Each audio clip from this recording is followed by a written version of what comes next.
Have you ever wondered what all the positions and titles are in a restaurant kitchen? Or that it's based off the French military? So the traditional kitchen has a hierarchy of ranks, so to say, when you follow the positions up and down.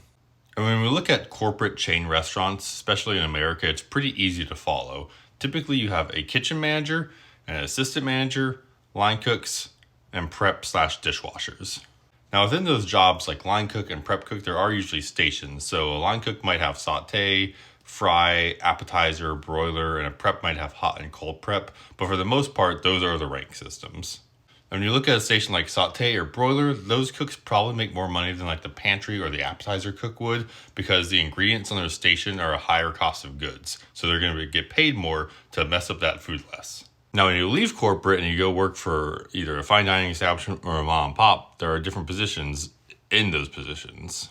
So typically at the top of the food chain, that is the executive chef. He or her is the one who makes all the final calls on the menus, the banquet menu, specials, everything. They are the last line of defense. From there, one step down, you have the chef de cuisine. They're the ones you see in a lot of movies and restaurants. They're the ones who you typically handle the day-to-day operations of what's changing on the menu, maybe comes up as a specials, but they're doing more day-to-day operations and not the long-term. Below them, you have their sous chefs. Now, restaurants typically only have 1 or 2 sous chefs. I've worked at places that have 4 sous chefs. So the sous chefs are broken up by morning and night service. Maybe they all have their own weekly specials, or maybe they have their own stations they're in charge of. But the sous chefs report directly to the chef de cuisine.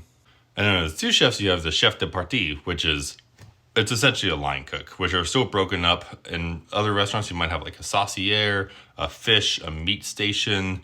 You know, Hell's Kitchen, it's loosely based off of that. Don't believe anything you see in that reality show.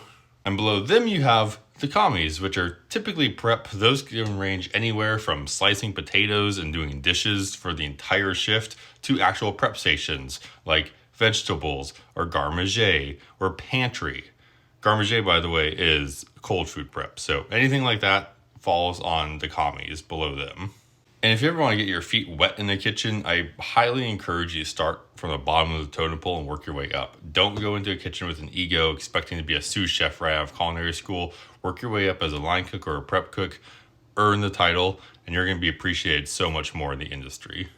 But with that said, if you have any other questions about where I've worked at restaurants, leave a comment below.